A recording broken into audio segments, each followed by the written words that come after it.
17 years ago, Big Brother had 6 completed seasons under their belt and were questioning what direction to take for season 7. After months of shooting ideas around, it was finally decided upon that season 7 would be an all-star season. 14 of the biggest and baddest players from Big Brother's first 6 seasons would come back for a second shot at the game, and what resulted from this was one of the greatest Big Brother seasons of all time. Big Brother All-Stars is the gold standard of classic age reality television, and due to its overwhelming popularity among diehard Big Brother fans, it became a topic of discussion and speculation every year thereafter. But as the years kept coming and going, the future grew less bright. 5 years passed, then 10, and there was still no sign of a second All-Stars. The idea that All-Stars 2 might never happen was becoming ever too tangible, and I was starting to accept the fact that that ship had probably sailed. But out of nowhere, everything changed. The world was overtaken by a pandemic in 2020, and Big Brother was indefinitely postponed. In a time where everyone was in quarantine, many of us just assumed that Big Brother was not going to happen, and for months that seemed to be the case. However, rumors started floating around that not only would Big Brother be returning, but it was actually going to be an all-star season. The preseason hype exploded and everyone was having a field day. After nearly 15 years, it was finally happening. I knew to temper my expectations because the odds that we'd get a season as good as the first All-Stars were slim to none, but even if we got a season that was just half as good as that original All-Stars, I would be satisfied. However, even with that mindset, nobody could have prepared me for what we ended up getting. Big Brother All-Stars 2 was the biggest letdown in competitive reality TV history. It is, without a doubt, the worst Big Brother season in my opinion.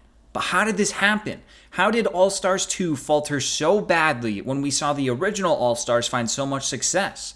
Let's talk about it. This is how Big Brother All-Stars 2 failed so miserably. This will be a season to remember. You've been asking for this for years, and it is finally here. Let me officially welcome you to the live season premiere of Big Brother All-Stars. The way that this video is going to work is that I'm breaking things up into sections. I have 4 key points listed out that I believe to be the main factors that led to Big Brother 22's lack of success, and we'll be going over each of them one by one. The first section, and possibly the most important factor in all of this, is the cast. What's the point of having an all-star season if the cast isn't going to be great? With 21 seasons to pick players from, there was such a large pool of potential house guests to choose from for these lucrative all-star spots. Now, all things considered, I don't think the All-Stars 2 cast was nearly as bad as it seems in retrospect. When the cast was revealed, there was actually a lot to be excited about. Players such as Danny, Tyler, Ian, Devon, Cody to an extent, and hell, even Nicole Franzel were players that made sense for All-Stars 2 and were all deserving of the title. Nicole Anthony was the reigning AFP, so her return made sense. Bailey, David, and Christmas were 3 players who all had their games thrown off due to weird circumstances on their original seasons, and therefore a second chance did seem warranted. Kevin and Enzo were 2 players I could only dream about returning, and the fact that Big Brother brought them back absolutely blew me away. Memphis and Keesha making a return was a shocker, but a welcome one, and to round out the cast, we got 2 legends from the original All-Star season with Kaycee and Janelle. These players were all noteworthy in their own way, and you can make the case for most of them being All-Star worthy. However, this doesn't necessarily make it a good all-star cast. In the first Big Brother All-Stars, it felt like all the big names were there. You had Dr. Will, Janelle, Danielle Reyes, Diane, James, and so many others. The cast of the first All-Stars felt perfectly crafted in such a way where each player felt important and irreplaceable. Big Brother All-Stars 2, on the other hand, did not have that same feeling to it because they weren't able to get all of the big names. In fact, barely any of the big names were there. All of the headliner players of the new age were nowhere to be seen, and in their place was their less exciting counterpart.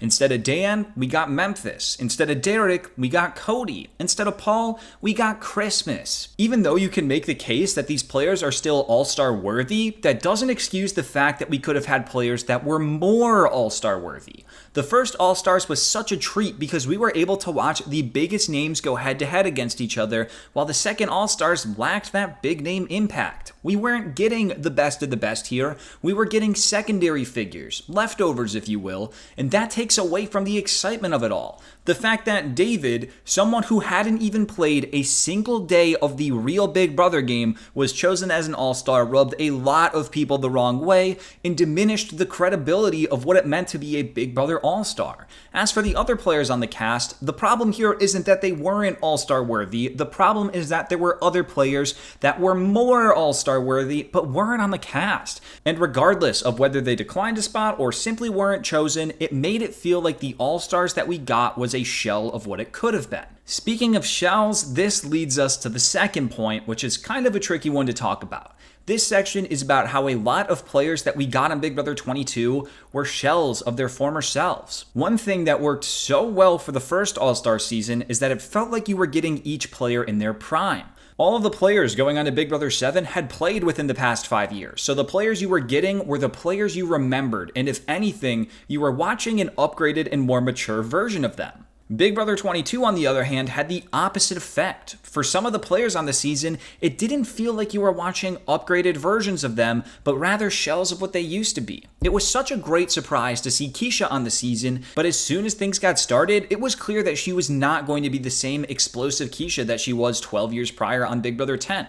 Don't get me wrong, I get it. People get older, they change, and they mature. It's all a part of life, and this is not some sort of ageist take I'm trying to spew at you. I'm simply just pointing out that the original All-Star season didn't have to face this obstacle, and it definitely factored into how All-Stars 2 played out. Continuing on with this isn't just limited to the old school players. Tyler, who had played just 2 years prior, felt like a completely different player than in his first season. It's not a huge deal in the grand scheme of things, and maybe I'm just being overly picky, but I feel like All-Stars 2 had a lot of big names that didn't end up playing the way that they did on their original seasons. All-Stars Keesha was different than Big Brother 10 Keesha. All-Stars Danny was different than Big Brother 13 Danny. All-Stars Kevin was different than Big Brother 11 Kevin. They're still the same people, but they felt like different players, and I think that played a role in all of this. I feel like now that I am 40 something, that I've matured a lot more. The same thing you did to me last week. I wasn't even involved. I was sitting down. Looking back on that night and that moment, it was very awkward. Going into the third section, this is a quick one, but a very important one. The third reason as to why All-Stars 2 failed is due to Josh and Kaycee being dropped from the cast after testing positive for the virus. When the original cast was leaked, Josh and Kaycee were on it and were indeed set to play. However, while in the quarantine phase before the season began, both of them tested positive, leading to them needing to be replaced. I know that many find Kaycee incredibly boring and Josh incredibly annoying, but their inclusion on the cast could have saved All-Stars 2, and I'll tell you why. The two players that replaced Josh and Kaycee were Memphis and Keesha. Keesha ended up being the first boot of the season, and as we'll get into later, Memphis was the catalyst that forced together the majority alliance of the season. If you take Memphis and Keesha out, it guarantees a big change in the game. Without Memphis, the majority alliance isn't created, and with Josh and Kaycee there instead, they most likely joined forces with Tyler and Christmas, with the potential of Devon and Bailey joining in as well due to Josh's challenge connections. Cody would likely still build an empire with Nicole, Enzo, and Danny, but they'd have legitimate opposition with the new alliance in play. At worst, things stay the same and Cody still dominates. But at best, we could be looking at two warring factions inside the house, where each side has a real shot at winning power each week. This is all just speculative, of course, but I really do think losing Josh and Kaycee severely impacted what could have been a great All-Star season. While I was in lockdown quarantine, I had a positive comeback and then another positive comeback a few days right before. I think it was like Monday and the show premiered on Wednesday. They dropped me, the first time they've done All-Stars in years, and I was one of the first locks, and it just broke.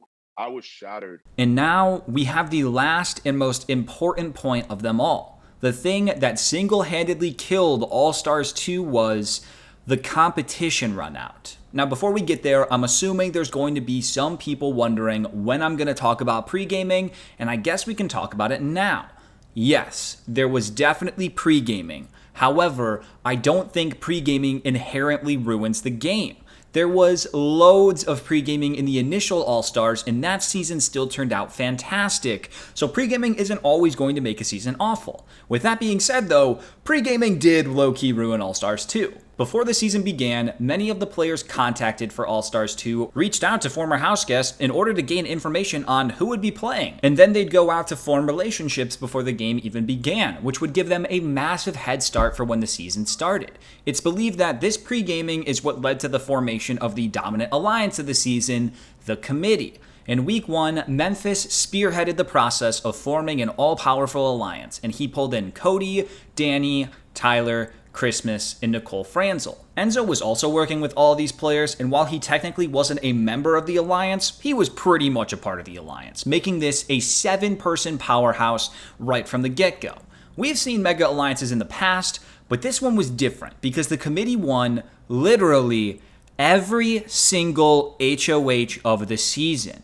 From start to finish, the Committee was in complete control of the direction of the game, making this season an absolute snooze fest the whole way through. What makes it even worse is that they won almost all the vetoes too. Kevin winning the veto in week 4 and Davon winning the veto in week 6 were the only 2 times that a member of the Committee didn't win a competition. And coincidentally, those 2 instances happened to be the only 2 times that the veto was used all season long.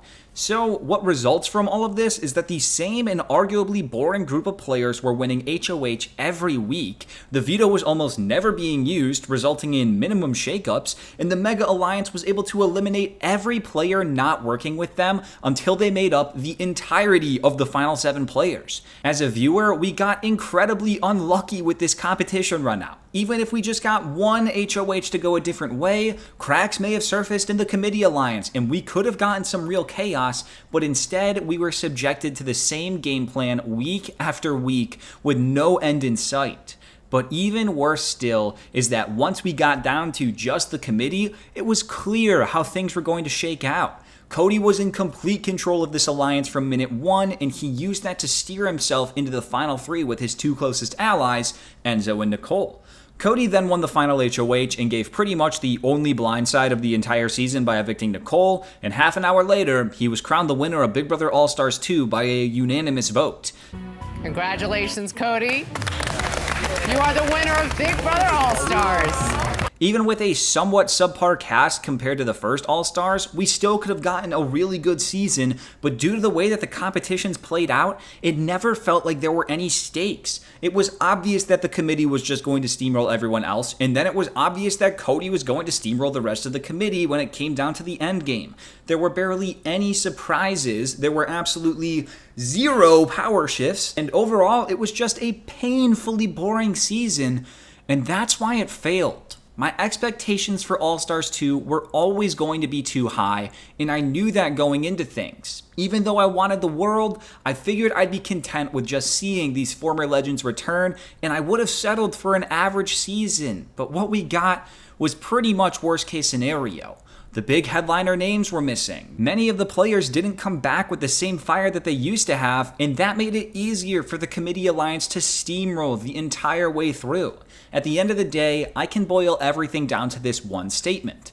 Big Brother All-Stars 2 simply did not have that same magic that All-Stars 1 had. The All-Star players are responsible for breathing life into an All-Star season, but when the players and playstyles feel empty and predictable, the season suffers. What was supposed to be a massive celebration of these historic and legendary figures turned into an 85-day lifeless parade, slowly crawling to the finish line only to receive one small hurrah and a wish that the next season would be better. Big Brother All-Stars 1 was a masterpiece. Big Brother All-Stars 2 was anything but, and I hope I was able to convey why. Another season has come and gone, but don't worry, we will be back. Thank you so much for watching. If you're new here, consider subscribing. I, of course, need to give that extra special shout out to all of my YouTube members who are all All-Stars 3 worthy. And, as always, here's a clip for you on your way out. Well, hasn't Enzo told you what he's going to do with it yet? I think we need to have a meeting. All right, give me 2. We need to get the Slick 6 in one room to discuss our options. Did Dave finish cooking? She's in there with Bailey right now. They want a meeting. Oh. Who wants a meeting? A house meeting? No. Yo, Danny. Nicole's right there. She is not in the Slick Six. Why are you saying this out loud? I'll be right back. She just slipped. She just kind of slipped on something. I think it was a slip up on accident. And then she left. Yeah, I think that was kind of awkward.